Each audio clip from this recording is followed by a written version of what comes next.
Right now, it's severe weather causing chaos in the state. We're going to have details on where a power line snapped and caught fire.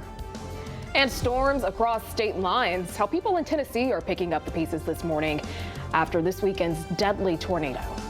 And we are taking a closer look at Meta working to add more privacy to its platforms. Why some lawmakers are calling for backdoor access to messages. Fox 61, Connecticut's news station, begins with a Weather Watch alert.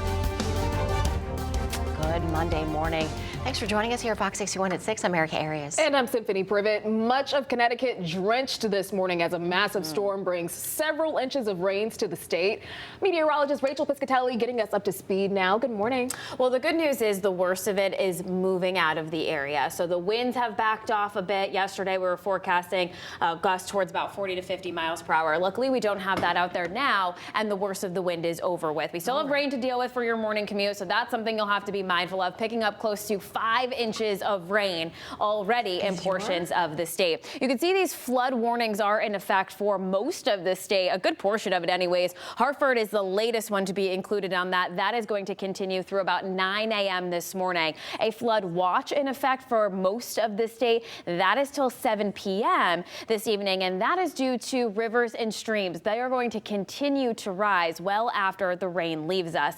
So you can see that the radar has filled in. There's some areas that are starting to quiet down, like over in New Haven this morning, but southeastern areas still dealing with the heaviest amount of rain. So that's going to be for areas towards Norwich, 395, up towards Killingly this morning, Putnam also including that, and this is continuing to push to the east of us into portions of Rhode Island and also for Massachusetts. So we picked up close to 5 inches of rain already in Milford, Moodus, a little bit less than that, close to 4.5 inches of rain in Durham and Norwich, just a little bit over 4.25 inches. Really impressive numbers, and we could pick up an additional ½ inch of rain on top of what we've already seen in spots. Here is a look at our sustained wind speeds. If you were joining us in the 4 o'clock hour, we had sustained wind speeds towards about 20 to 25. Right now, these look a little bit better, and even our gusts are towards 20 now. So moving forward, this rain will bring us to about 8, 9 o'clock before we gradually start to see improvements. We're already seeing that now, but especially for areas in eastern Connecticut. There could also be some mixing in the highest elevations as the system continues to pull away, leaving a coating in some of our highest elevations this morning. By 10 a.m., maybe a brief shower, but we're already starting to see some improvements there. And by the afternoon, while it will remain on the breezy side, gusts towards 25 to even 30 miles per hour, we may even see some partial sunshine. So we'll talk about that. Plus, we'll time out the rest of the week for you. Your 7-day forecast, just about 15 minutes away. All righty, let's get a look at how the morning commute is shaping up. It's been a busy morning already due to this weather moving through the state. First up, want to let you know about an incident out in Hampton. Route 97 is closed at Hemlock Glen Road due to a tree down in that area. Also, some downed wires reported. And happening in Thompson, Highway 12 is closed at Riverside Drive due to some tree down there, and some wires in the road in that area as well. Also tracking another closure, this one in Newtown. Route 6 is closed between Old Bethel Road and Hollyville Road. 2 poles are down there, wires scattered across the road due to a crash. So make sure you are driving safely out there and take it easy. We'll have another update for you coming up at 6:30. Now 6:03 now, as the rain continues moving across the state, we are keeping an eye on road conditions and how they could affect your commute. Yeah, Fox 61's Brooke Griffin is out there. She's getting us an up-close look in the storm tracker. She's joining us live now in West Haven. How's it looking there, Brooke? Yeah, we've definitely found a little bit of flooding now at this point. This is in West Haven right here. You can see that there's a lot of ponding on this road. It looks like maybe a storm drain got kind of overwhelmed. These cars are trying to go through it. I think we're going to try turning left right here, and that's going to show you more of that water. We've been watching a lot of people go through it. Now, a lot of the little cars are making it through. We're not having issues with that, but I do want to emphasize the turnaround, don't drown. Without our light on, it's pretty dark through here. You can see that once we turn that off, that gets kind of dark. You can't really tell if there is water on the roads or not.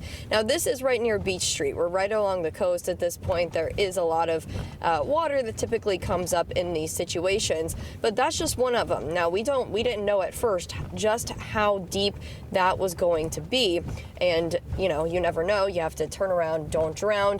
We've watched a lot of people go through it. Looks like they're going to be fine, but if it gets any higher, that could end up being an issue. So just keep that in mind as you are trying to maneuver your way throughout the neighborhoods this morning, maybe maneuver your way out to work on the highways. The highways are looking pretty good. I will mention that we were just on 91 and coming through New Haven as well. Looking good. Of course, it's going to be slick, but there's not a lot of ponding or a lot of issues there, not really any spin outs. So just take it slow this morning because like you saw, that is quite a bit of water. It can happen quickly. It can go up and go down quickly. So you just don't want to get stuck in that and overwhelm those first responders either this morning. Back to you guys in studio. All right, Brooke, thanks so much. Really important reminders. Stay safe out there. Well, meantime, at 6:05, crews working to repair a power line that snapped and caught fire in Beacon Falls. This happening on South Main Street between Dumbshot Road and Route 8. Now, some homes and businesses in the area lost power. The stoplight at Bethany Road and Main Street are also not working right now. Officials say the line snapped after a tree branch fell there. Now, as a reminder, Eversource is monitoring the impact of today's wet weather. The company is bringing in outside crews to assist with power restoration. Officials say the combination of rain and strong winds can bring down trees onto power lines, causing outages. So be sure to report any outage online at eversource.com or by calling 800-286-2000.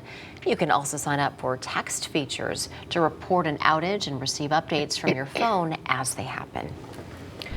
6:06 now, and developing this morning, North Haven police are investigating after they found a man's body inside a drain. The body was found Saturday afternoon near Shawmut Avenue. The police have not identified the man. They say he appeared to be in his 30s. They also note the body is decomposing. If you know anything about this, call police. A man is dead after being shot in the chest and stomach in Middletown. This happened around 1 yesterday afternoon on Bow Lane at a home right across the street from Connecticut Valley Hospital. Now, it's unclear at this point what led up to the shooting. Police are calling it an isolated domestic incident. 6:07 now. The fighting is picking up in Gaza's two largest cities this morning as Israeli forces go toe-to-toe with Palestinian militants. Dark clouds covering the skyline of Khan Yunis as Israel expands operations in the south of the Strip. The military says it hit more than 250 Hamas targets. Israel says it is prepared to fight for months or longer to defeat Gaza's Hamas rulers. Qatar, which has played a key mediating role in the war, says efforts to stop the fighting and secure the release of dozens of hostages will continue. But conversations surrounding a ceasefire seem to be fading. And right now at 6:08, we're taking a live look at the Gaza skyline this morning. According to Palestinian Ministry of Health, at least 17,700 Palestinians have been killed in the Israeli attacks in Gaza since the beginning of the war, October 7th. Yeah, and about 70% of those deaths were children, women, and the elderly. About 90% of Gaza's 2.3 million people have been displaced. Israel says 97 of its soldiers have died in its military offensive after Hamas raided Israel back on October 7th. Now, in Dubai on Saturday, more than 500 demonstrators took part in a rally demanding a ceasefire in Gaza. It was the biggest demonstration so far at COP28, which runs until tomorrow. Well, the activists said there will be no climate justice without human rights. Demonstrators criticized the U.S. for vetoing a UN resolution backed by many nations that demanded an immediate humanitarian ceasefire in Gaza. Now, the U.S. has said a ceasefire would just give Hamas time to regroup and reorganize, posing a bigger threat to Israel. Well, the president of the University of Pennsylvania has resigned after intense criticism of testimony that she gave at a congressional hearing last Tuesday.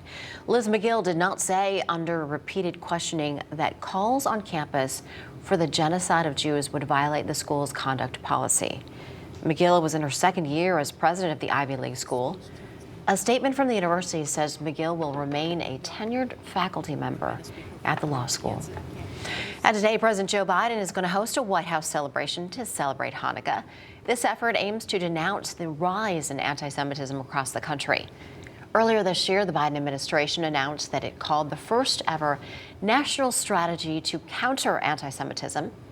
Incidents of hate and bias have only intensified since the start of the Israel-Hamas war.